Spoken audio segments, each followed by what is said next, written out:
Good morning, team. How you going, Gilly?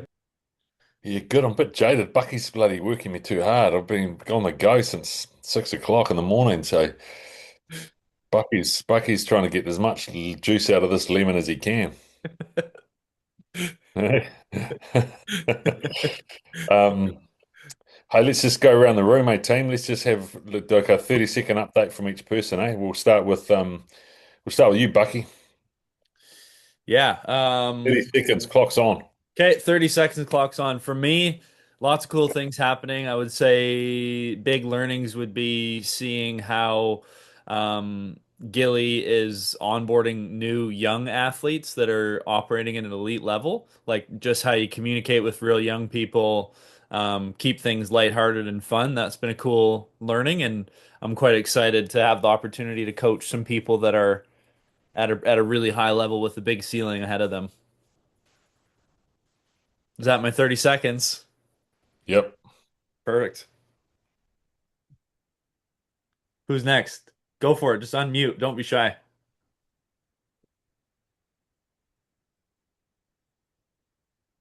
Wow. Chris. All right. I was in the process of unmuting as you said my name. Um, uh, 30-second update. Okay, well, not a whole That's lot has 10 changed. seconds. That's 10 I'm just seconds. keeping on doing what I've been doing. Um, so I'm working on a PhD. Well, in the process of getting stuff for a PhD, and I've gotten through the first half of my paper. That's pretty good, I guess. Awesome, mate. So it's nearly done. The hard part. Good man. Good man. Yeah, Lucky. there you go. That's it. Lucky. We don't want Oh, to good. we don't want to hear about India winning the World Cup either. Okay? Zip it. uh, Okay, sir. Sir, we won second in a row. End of the story. Sir, so, sir, next week on Monday, I'm running the SNC workshop for all the coaches to give them perspective about why the SNC is important, some of the myths, misconception, and the long-term athletic development plan so that everyone can understand and kind of collaborate better with me. Awesome. How exciting is that, mate? Good work. Yes, thank you, sir. Well done. And who's this with? Is this with the Phoenix? No, no, no, sir, with the North Wellington Football Club. North Wellington. Beautiful. Awesome. Yes, sir. Yes, Awesome. sir. Good man. Thank you, sir. Hubert. Yeah, just mentioning again, so sent two articles for publication. One was a critical review on the internal and external factors influencing the metabolic cost in running, um, which is just a critical review, a narrative review because there wasn't enough. The literature on the metabolic analysis is and COT notably is not properly standardized. And then the second one is that I've sent is um, the influences of heat and hypoxia on um, COT, your metabolic cost, and muscle oxygenation during walking and running. And that was an original study that I did. Wow. Awesome. Tell So, us, we're gonna extend your time a little bit. all right. Tell us in 30 seconds the conclusion.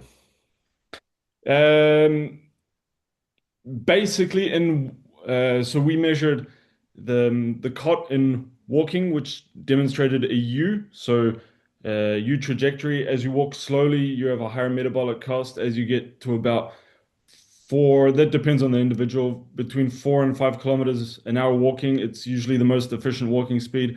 And then it picks back up once you start walking faster, and then it gets to a point where it should be your economically optimal transition speed, which is usually when it would be economically optimal for you to start running. But most people transition a bit earlier, which is the preferred transition speed. As running usually trajects in a linear fashion. But now we've started uncovering that if you test enough running speeds fast enough, it also demonstrates a U, because most of the studies were done on not fast enough running speeds. And basically heat made your metabolism in terms of metabolic cost likely more efficient.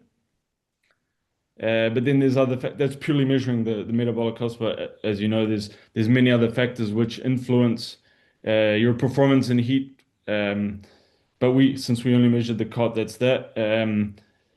And altitude raised your metabolic cost quite significantly, but neither environmental condition shifted the speed at which you're walking the most efficiently or at which you're most efficient to transition to running. So those are the basic takeaways from that. And just for those who don't know, what's COT mean?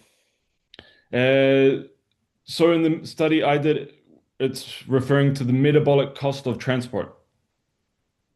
But there's many that's I'm finishing up a viewpoint now, which I'm going to put COT under the microscope a little bit because if you look at the literature, COT they use for the same acronym for many different terms, notably oxygen cost of transport, energy cost of transport, metabolic. A few of them are the same thing, but oxygen cost of transport is not the same. So I want to. I've just finished writing a viewpoint to sort of bring a bit more standardization into that term. Because in the literature you can find, they use the acronym for many different terms, many different things. So that's my third paper I'm gonna be publishing soon.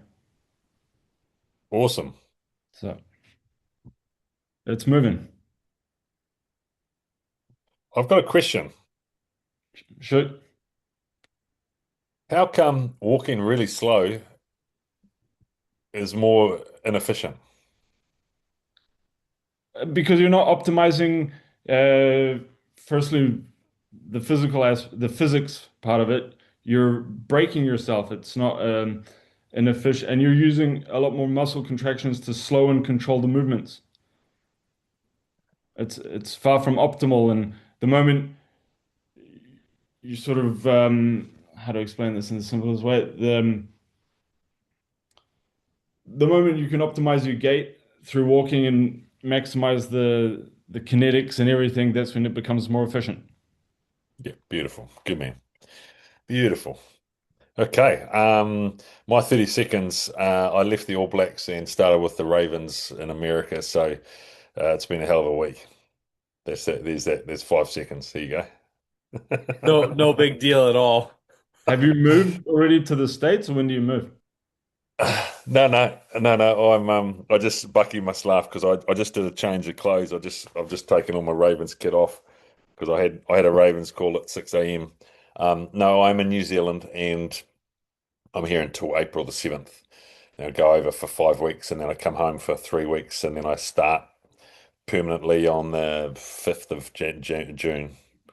Yeah, so yeah, there's a fair bit of stuff to sort out and organise, obviously. So um, yeah, they've been very good at just giving me plenty of space and time, so it's good. Yeah, crazy. Sir, sir, I saw your last post when you mentioned about how you discuss about everyone, and I saw sir emotional part in that speech as well. Like when you say thanks to everyone.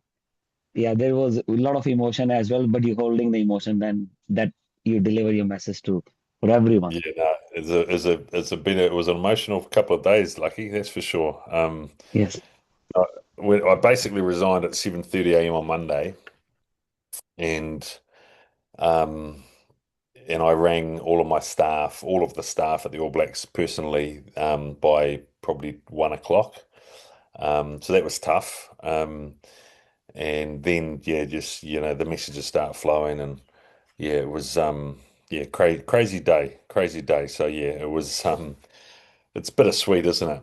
It's bittersweet. It's a sad chapter to close, but it's an exciting one that opens. So it makes it sort of I don't know. Yeah, it's bittersweet. It's bittersweet. I Mm. can't wait to start. Like the new job's going to be so much fun. It's going to be awesome. Yeah, so I'm very lucky. Yeah.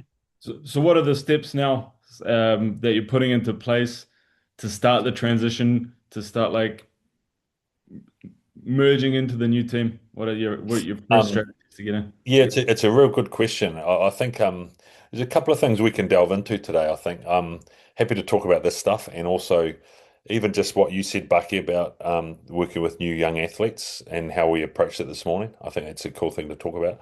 Um, Hubert, it's a big beast, right? It's so I think there's like 20 coaches. Um, and so tomorrow morning I have a phone call at 6:30 in the morning to introduce myself to the coaches and to my team. So I haven't met my team yet. I've met how many in my team have I met? I've met one, two, three. I've met three people in my team, and I think the health and performance team is about 20 odd. Okay, so my first task is I've organised a Zoom call with the heads of department in the team. So we have five strength coaches, but there's a head strength coach. So my first thing is to have a meeting with the head strength coach. We have six or seven athletic trainers or manual therapists. So my first job is to meet with the head athletic trainer, who I've already met in the interview process.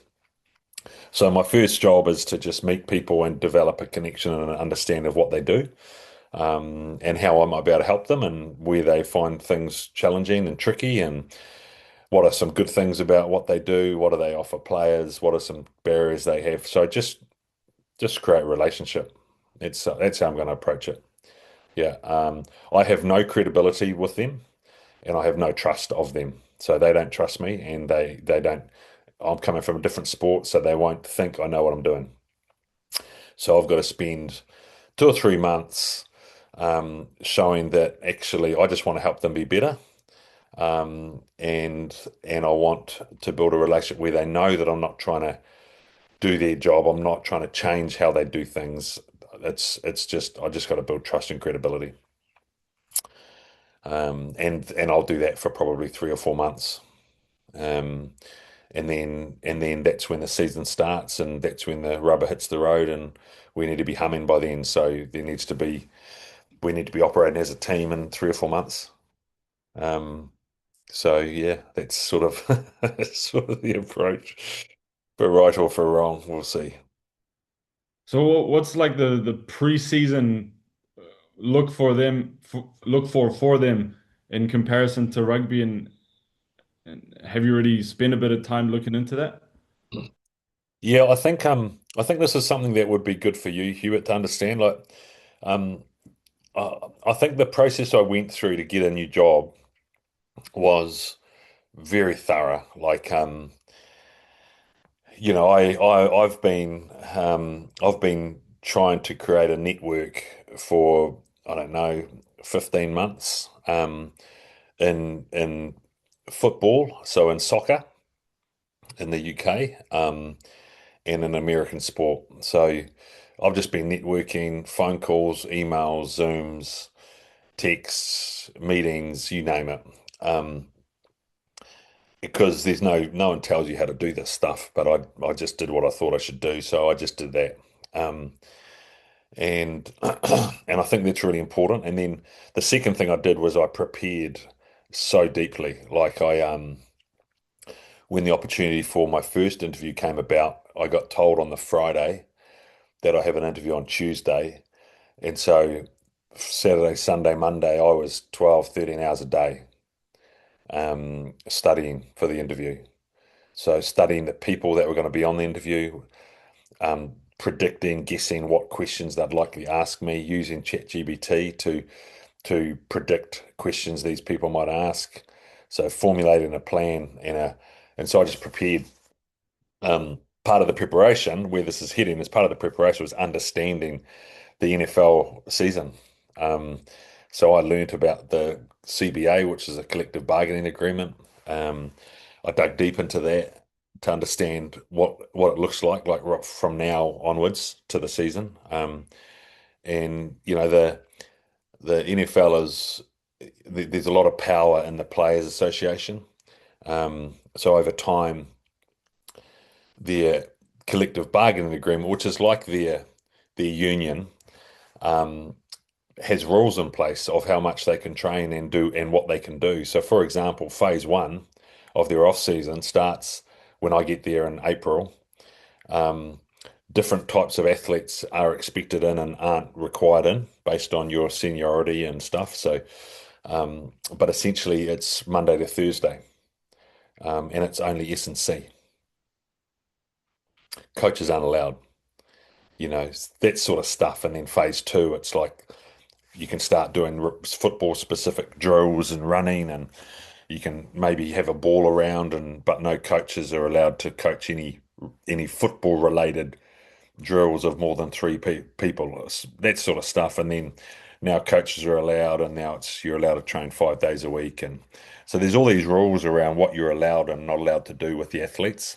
So it's very much a structured off season that is the same for every athlete in the NFL. So it's quite cool in that respect. It's really standardized. Um, and then ironically they go away for a summer camp, summer break for a month. So they have their off season, their preseason. Then they go on leave for a month, and then they come back into summer camp. And the third week after the summer break, they play their first game. So you have a month in the wilderness, and then you have 2 weeks of football specific training before your first game, and then you have 3 games, and then the NFL starts. So it's crazy.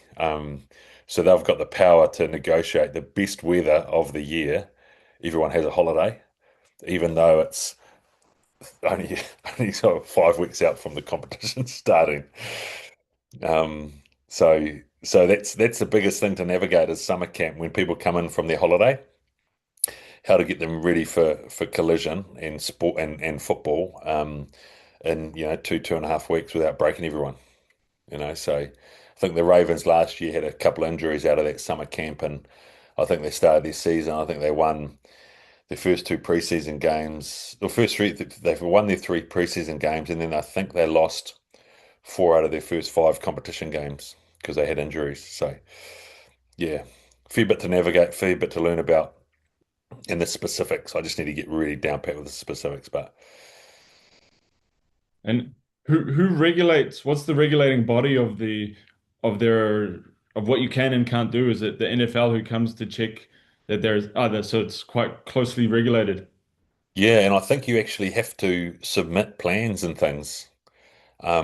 And like all the GPS, for example, is loaded up to the NFL database. So the NFL are sitting there looking at the cloud of information from these 32 teams, making sure everyone's complying, you know. Yeah, there's rules like in summer camp, you need to be away from the base for 12 hours as a player. Because they start at 6:30 a.m. and they finish at 7 p.m. Um, so their days are massive. So in the rules that you actually have to be away from base for 12 hours. I've heard, like I was at the Bears, I visited the Bears in November, and one of their coaches hadn't left the base for 3 weeks. He just worked and slept in his office. Yeah, it's just it's Curry was madness. very popular with his wife. Yeah, we maybe he doesn't have one anymore. I don't know. Yeah. It's yeah, no, so it's madness. So there's lots of things that are just crazy. Yeah, like even when they come in from summer camp, the first 5 days they call acclimation, which is you're only allowed to train a certain amount of time each day. And it's the same across the league. So they almost tell you how to do it. And then it's just the detail of what's in the session that they don't tell you. So yeah, it's quite phenomenal. They like to do things their own way, I think, over there.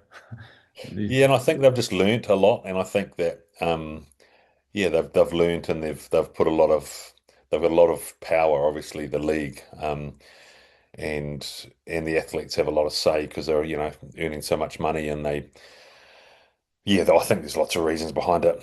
I mean, it's a hell of a sport. Gilly, if you don't mind, I'm really curious to know like the obviously the pay increase for the athletes from New Zealand rugby into the NFL is going to be exponential. how do you navigate like do you feel a bit nervous being in charge of athletes that are worth so much money? Nah, I No. don't actually. Nah, I think I think that that's probably part of the problem, right? Part of the problem is people let athletes do what they want to do because they don't want to break them, right? I think and I could be naive. I could be naive. Maybe when I get over there and meet some of these guys, and they're just their own person, and that is it is what it is. I'm not sure. Maybe they don't listen to us. I don't know. I don't. I'm not nervous about dealing with people earning lots and lots of money. If anything, you want to create a relationship where they want you to help them keep earning lots and lots of money, so they listen to you. Or they work with you. So I think that's probably how I'd approach it. It could change when I get there, but I think I think it's one of those things where um, I won't let it change. I don't want it to change anything. Like you're still dealing with a human being that wants to do what they love doing out on the football field. You want them to do it week in, week out, and for the betterment of themselves, but also the team. And if they so happen to earn lots and lots of money doing it, great. But you want them to feel like you're helping them, not helping them, because that's the easiest thing to do is not help them because you're too scared or you're nervous but that's the worst thing. They need you, you like so somehow you got to just front foot that and get on with it.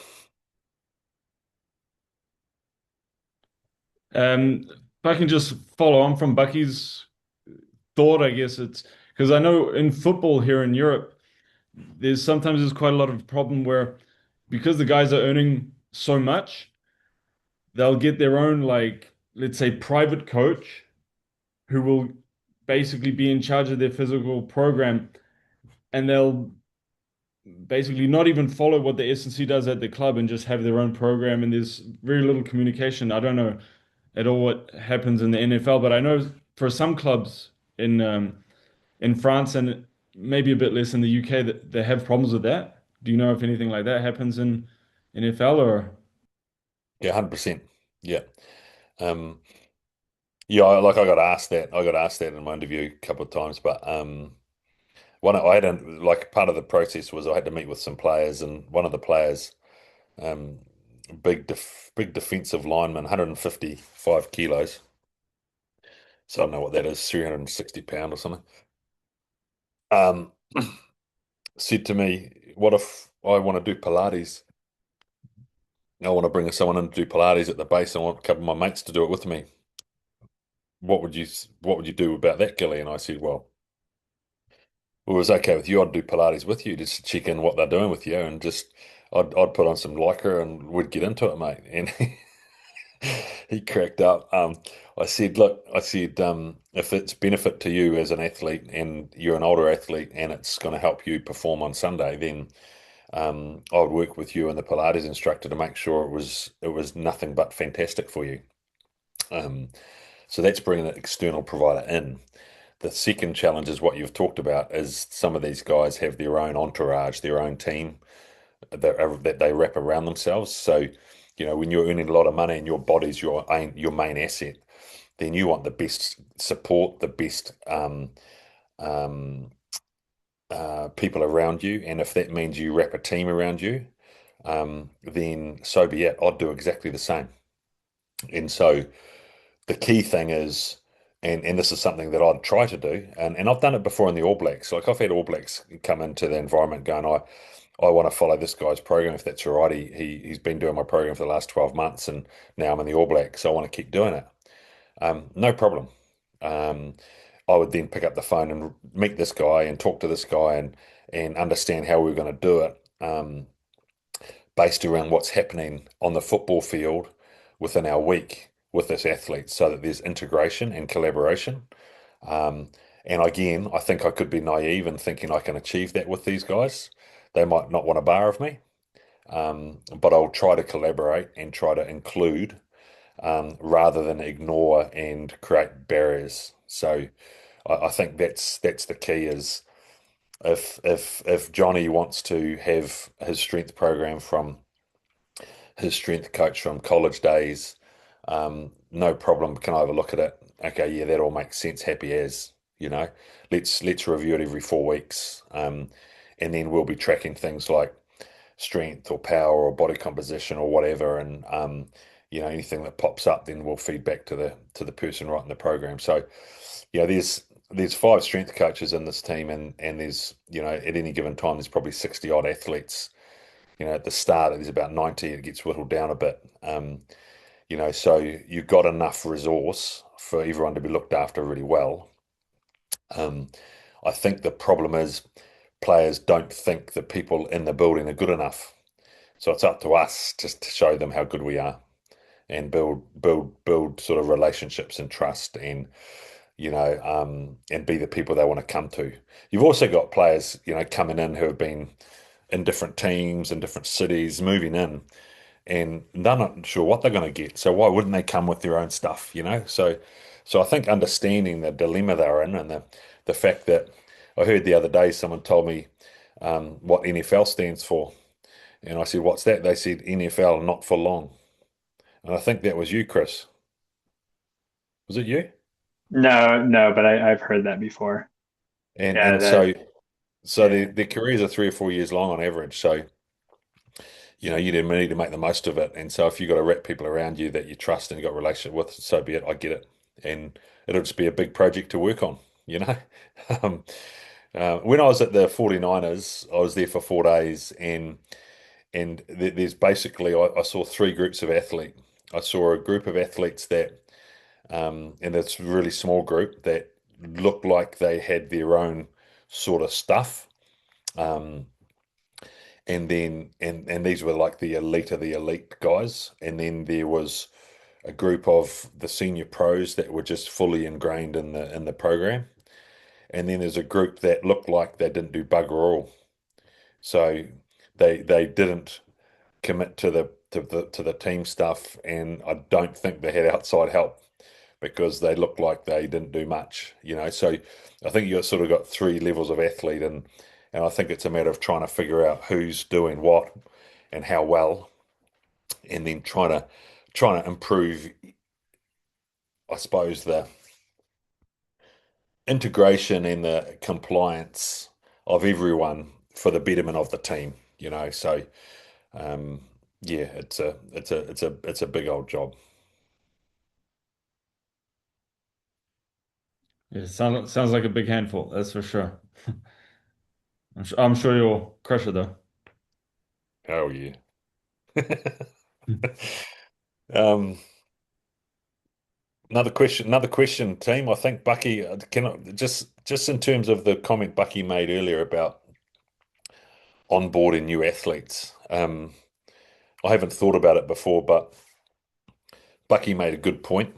Um, that Bucky's seen how we've done it this morning with a couple of young athletes, and um, I've sort of learnt this in my time with the All Blacks, that most athletes um, are like anyone we work with or interact with, is that you sort of need to try and connect first. You need to try and connect and relax everyone in the room, um, and make it feel like a casual, informal catch up. That's what I think anyway. We had like this morning, we had one kid jump on the phone, jump on the Zoom, hoodie on, eyes down, um, like real quiet, sup. And as soon as we just lightened the mood a little bit, all of a sudden he's just like this fantastic young man.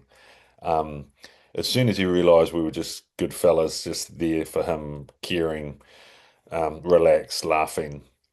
I don't know what you felt, Bucky, but you just saw him go from out of his shell. I think that happens all the time. I think when you have a young or a new athlete or a new client, or you're going into a new team, I think that um, you know, the end of the day, everyone's a human being and they have a personality that somehow we've got to tap into. How do you do that? I'm not sure, other than try to relax and get to know people, get to know each other. And I think show some care first, show some interest first, um, and then start probing and making it a conversation. I think I got told by, you guys know Sean Marks, I think he's the GM. No, I don't think he is the GM of the Brooklyn Nets in the NBA. He's a Kiwi. Sean Marks gave me some good advice about 6 months ago. He said, if you get in an interview with an American sporting team, treat it, don't just wait for them to ask you questions, you interview them back. And I think that's something that when you're talking with a client or an athlete, it's the same thing. You want to ask them questions, but you want to probe them to ask you questions, like because then it's two way. And I think two way is how you have a relationship. No, a proper relationship isn't one way.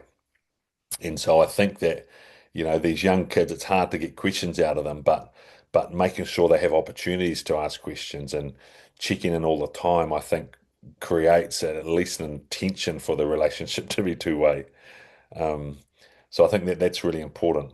Anything else, Bucky, that you noticed? Um, I think some of the things that stood out to me was like, digging, not being afraid also to dig a little bit deeper into like people's goals or into their level of achievement, because especially in New Zealand, like 9 times out of 10, what you'll see over and over is incredible, humble people that are very understated of where they're currently at. And like when we chatted with this particular kid a little bit more, like he was the best in the country, 15 years old, had been playing first 15 rugby for 3 years, potentially, if all things go according to plan, maybe a future great. But like just a real humble kid. And I think, yeah, like digging into where people are at, asking them why their goals are important to them, I think also stands out. You could see him really lighten up and get into why his goals are important to him and why he wants to have fun and enjoy his rugby. And yeah, those would be some things that stood out to me. And just like you said, chill, be yourself, have some laughter, smile, just don't treat it any different. I guess maybe it's probably the same when you go into the Ravens. It'll be the same, meeting the people, meeting them where they're at, establishing relationship. Yeah, that's what stood out to me. Beautiful. Love it, Bucky. Hey, Chris, so some of this we would have chatted about already, but you popped a good question in before the call.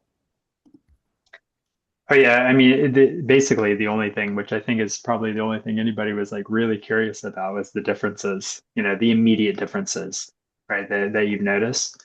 Um, one thing, Gilly, I think will be quite interesting. It's like getting, like I say, like true information out of NFL teams or NFL coaches can be really tricky sometimes, right? Because there's some things that are protected under the club's IP, if you will.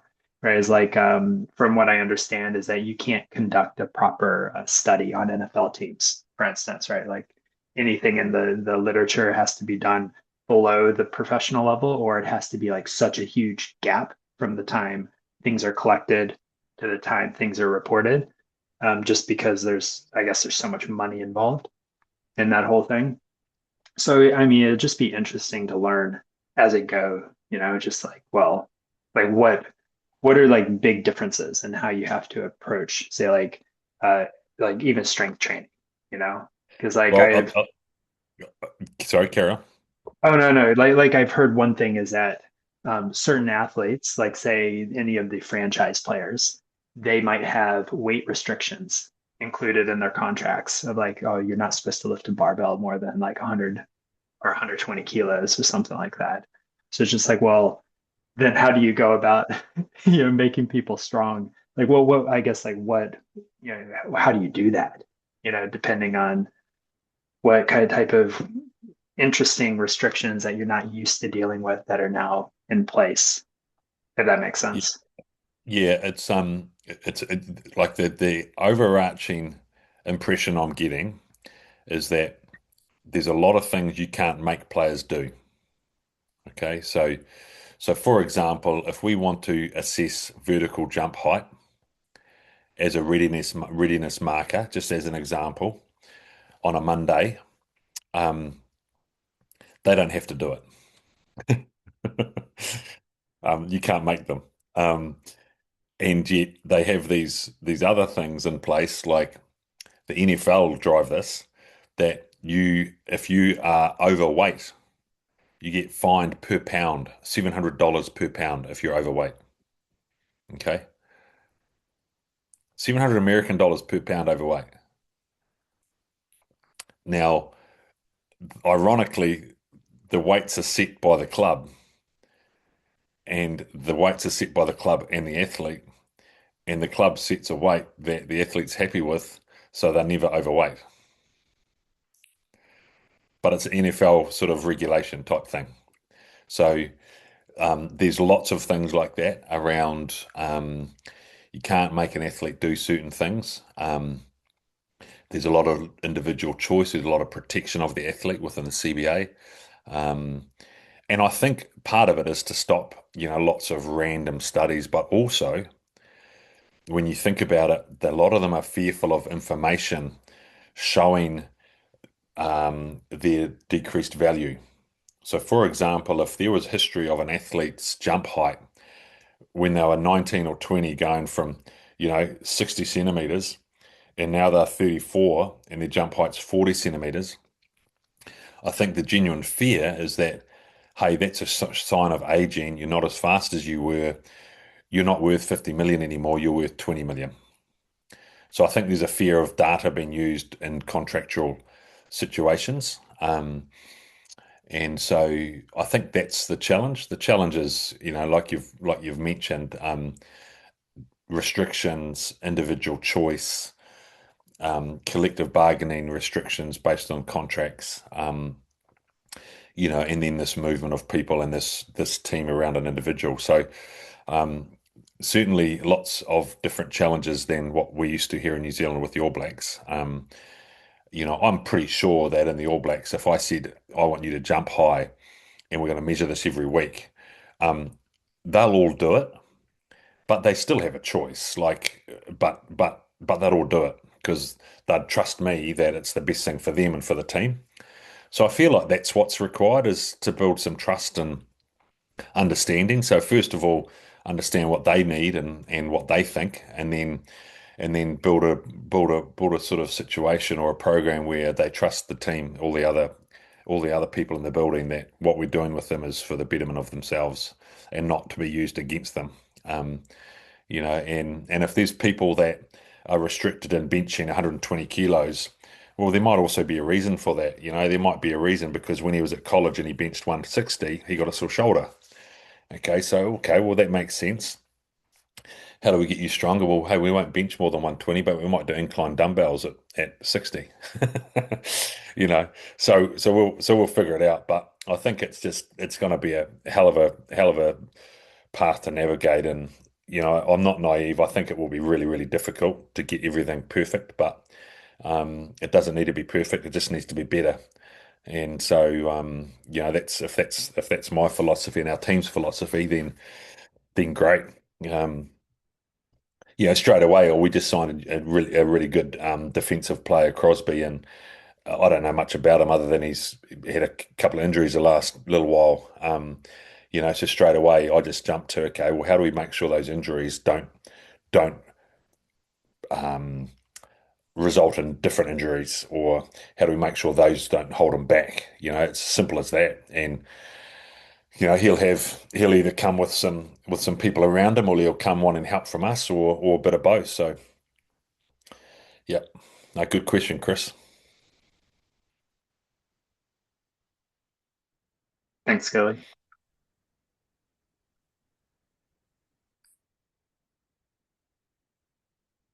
I didn't know this was going to be NFL Q&A.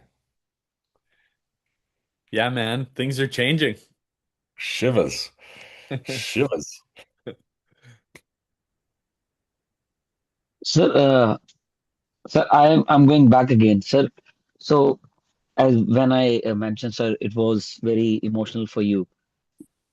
Sir, for all the players you have built like so much connection with them.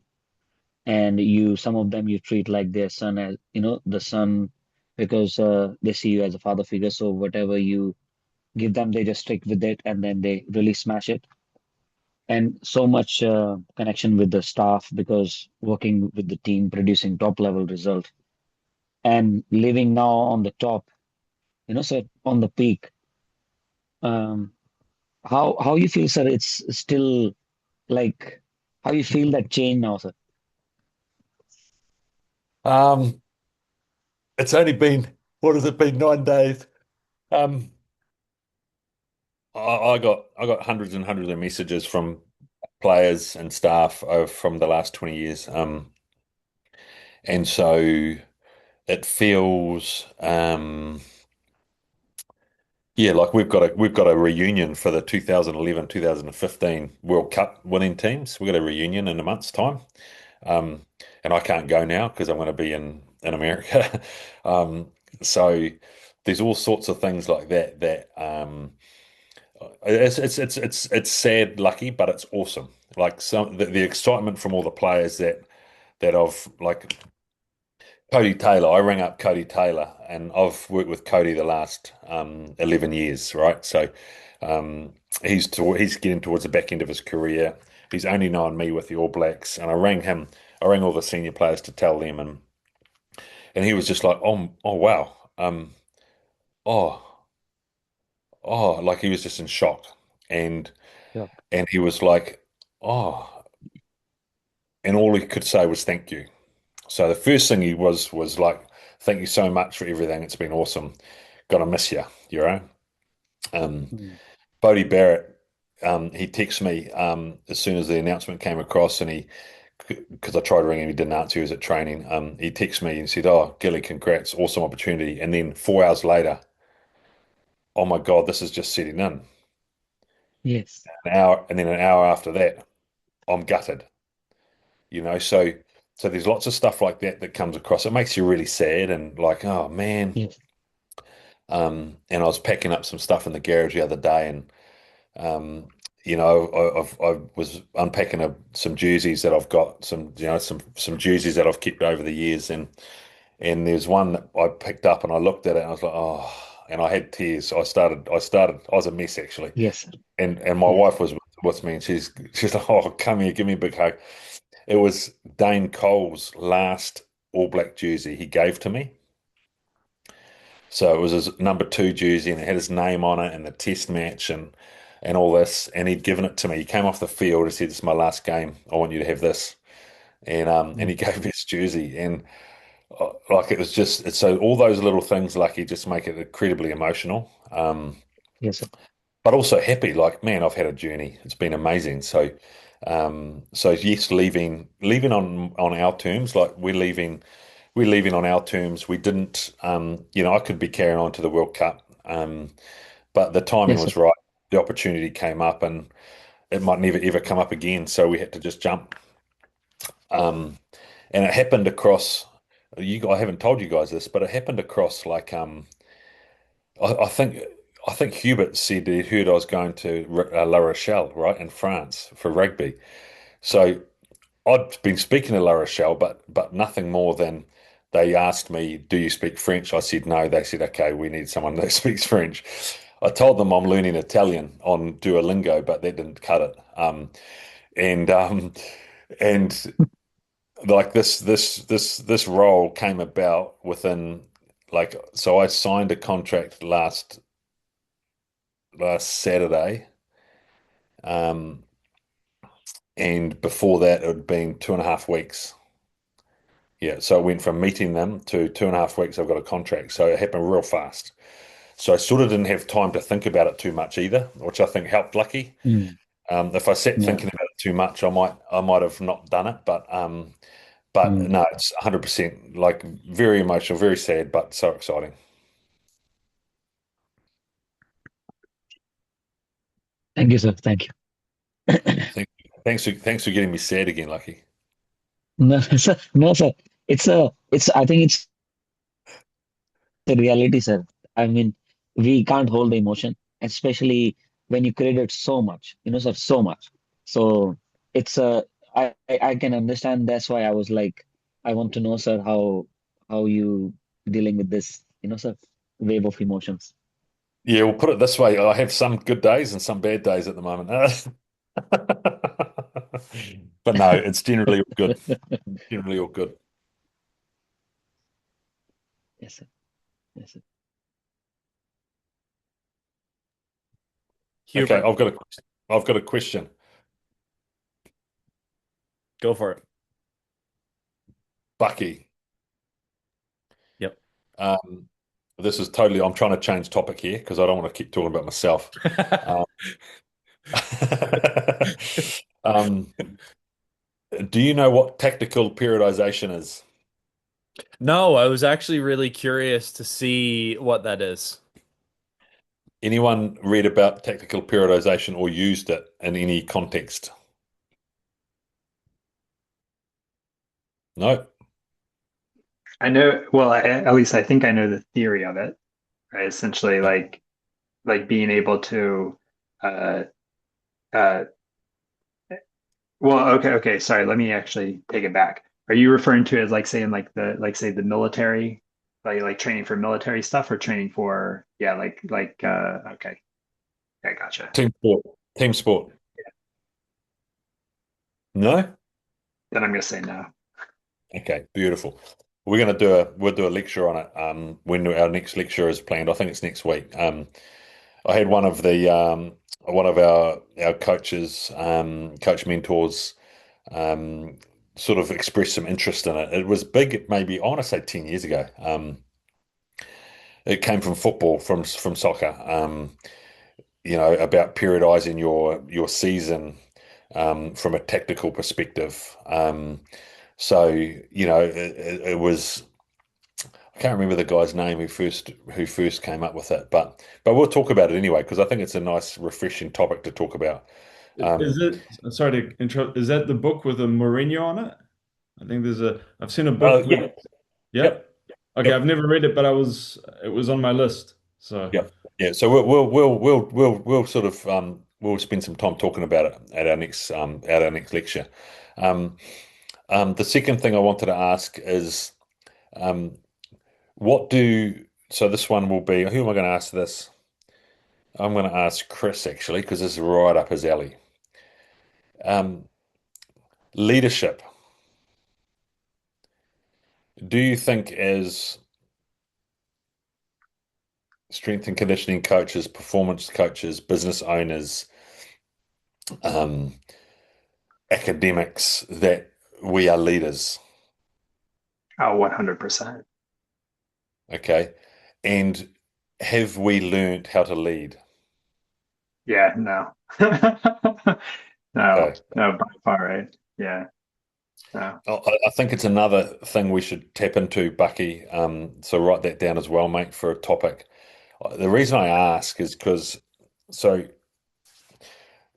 so in my last few weeks of going through what's going on, um, the key thing that I am going to become as a leader. So, I'm a vice president, so I'm leading, 4 departments, 20 people, however many it is. I don't actually know how many. Um, and so I'm sitting there going, I actually haven't learned how to lead, and so I've been doing some reading about it and reflecting on my time in the All Blacks, going, well, I sort of have learned how to lead through our program. And I know that as a young kid, I was always told by my teachers I was going to be a leader. Way back, I can remember when I was like 8. Parent-teacher interviews, mum and dad coming home saying, "Oh, your teachers all think you're going to be a leader." So I'm like, "Oh, okay." And sort of now I am becoming one. But I think it's a really important for us to talk about because leadership doesn't mean you're the boss and you're in charge of everyone, and that's not leadership. And I think you can be a natural leader, but you still need to learn how to lead. You can not be a natural leader, but you can learn how to lead. And I think it'd be a nice topic for us to talk about because it's actually it actually aligns ourselves with, what we talked about earlier, Bucky, around onboarding new athletes and clients. Like essentially you're trying to lead this new person, trying to lead them in a way that helps them be better. So whether we've got staff or we're working with athletes or we're working within a management team or whatever, I think leadership would be a nice thing to tap into. Because let's just try this on for a second. Um, I'm going to give you a minute each. Okay, I'm just going off the cuff here, guys, but I'm going to give you a minute each, and you're going to come up with three words, like not three sentences, 3 words that you think defines a good leader. Okay, you got 1 minute, and then we're going to go around the room. I'm going to do it as well.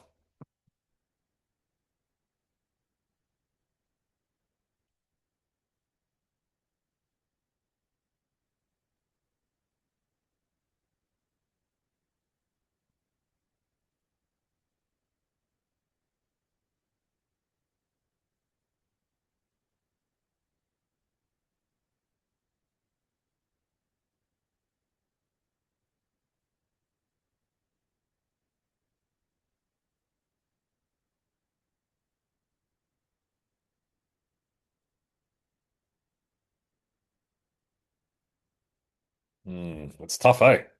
I actually can't even do it myself, I don't think.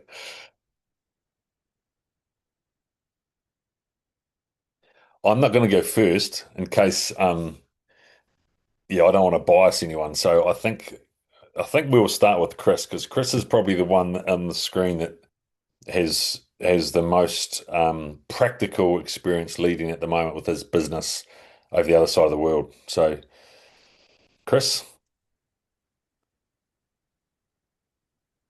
I'm trying to say my 3 words. Um, Clear. I'll say clear. Decisive. And I don't know another one. beautiful. Maybe Okay, curious. curious, yeah, cool. Okay, Bucky. So for me, I wrote example, empathy, and vision. Okay, I like it. Lucky. Sir, fearless, united, and available. Oh, I like that one. Beautiful. Hubert. Uh, I also wrote down empathy, it's the same as Bucky, and then passion and discipline. Oh, okay. And my last, am I? I've put trust, support, and challenge. Um, Empathy, support, available, quite similar. What was your last one, Chris? You had clear and decisive. I just threw out there curious. Curious. Curious. Right. Um, Yeah, but I guess the way I'm thinking of it is in lines with empathy. It's like not just yeah, being yeah, decisive, but also being curious. 100%. So we're all sort of along that same page with empathy, trust, curious, um, has been important. I think available fits into that. Um, Lucky's fearless is similar to um, clear, decisive, challenge. Um, what was your last one, Bucky? Vision. Vision. I love vision because vision is like a direction, right? So you can't lead if you don't know where you're going. So I think that's definitely important. Um, I think I've said challenge because um, if you're, and this is just my reflections, if you're only empathetic and caring and trusting, then you might not get the best out of your team because they might need to be kicked up the bum and challenged, but in a caring way. Um, so, as a leader, you want to be getting the most out of the group. So I think that's important. Passion, discipline, brilliant. Um, Example, I think it's an important one, Bucky. Like lead by example. Like you think of a player on the field, you don't even have to speak, you just do, and people follow. They follow your example. I think that's massive. So, so all these things, if you think about what a good leader has, it's actually the same as any team member. So if the leader demonstrates it, the team members will have it or will follow, hopefully. So I think that's a really good word. Nice. Okay. Love it. Love it. Have a think. People reflect on that and see if you deliver on all those things. Challenge yourself to be better in that space. But I think it's a nice topic to talk about is leadership. What are the pillars of good leadership within health and performance? Because we all lead in our own way in our own space. So we'll do that in a couple of weeks. If I can just add one point, because that's what I really like about this group, actually. Uh, we really, and it's thanks to you, Gilly, you drive topics which are very important for what we do, but tend to be forgotten through the bachelors, the masters, not as important as the anatomy, even though anatomy, physiology is super important, obviously, but how you apply it to human beings, which is what we discuss a lot here, is super crucial. And being a leader and how you talk and communicate with athletes is oh well, my experience through AUT was tended to be put on the back burner a lot. Yeah, I think it's a good point, mate. Like, because I agree. Like, I did a degree, I did a PhD, and through that process, you learn about the body, but you don't learn about coaching or people, or the soft skills of human interaction. So I think you're bang on, mate. I think, and I love this group too because everyone's so curious, which is someone's word. Okay, that's Chris's word, curious. Like curiosity is what helps you be better. And understanding that. Let's face it. We actually had a young athlete this morning. I like using real world examples who's who's doing a 4:23 Bronco at the moment. And it's like, well, mate, that doesn't need to change. You're like a 4:20 isn't going to make you an All Black. So let's just park the fact that you're fit. Happy days. Now what's important? Okay. And I think it's having that ability to go, well, it's not just about the numbers. And I think that's what you learn through a degree is the numbers and the science and the 4x10 versus 4x6. Honestly, the 4x10 versus 4x6 isn't going to win a World Cup. Okay. That's not what makes you become the best team in the world on the big stage. So you're bang on. It's actually all the things around that set of bench press, having that buy-in and that relationship with the athletes and that compliance and that just willingness to do what it takes. So no, that's a good comment, Hubert, and I agree, mate. Like I think it's the more we can play around the edges. Actually, this is a good book, team. This is a real good book you should read if you haven't already. Okay, and this in this book, and I'll tell you. So so I read this on the way to my interview. Okay, have a look. And so I've got highlighted pages folded over. Um, I've got all sorts of stuff in there that were really important for me. And ironically, I lived through that. So I lived through this book in the All Blacks.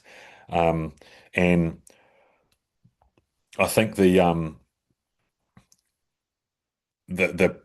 point I'm trying to make is that this how will I call it? I call it playing around the fringes, playing around the edges. In Gilbert's book, he identifies, and we talked about this about 10 years ago with the All Blacks. There was a research study done out of Harvard, I think, or out of one of the big universities on Fortune 500 companies. So these big companies that have been that are huge, and what made the best companies the best companies. So the research identified, I don't know how many, but the All Blacks were one of those businesses that had had sustained success for a long, long time. So the research was around how do you sustain success?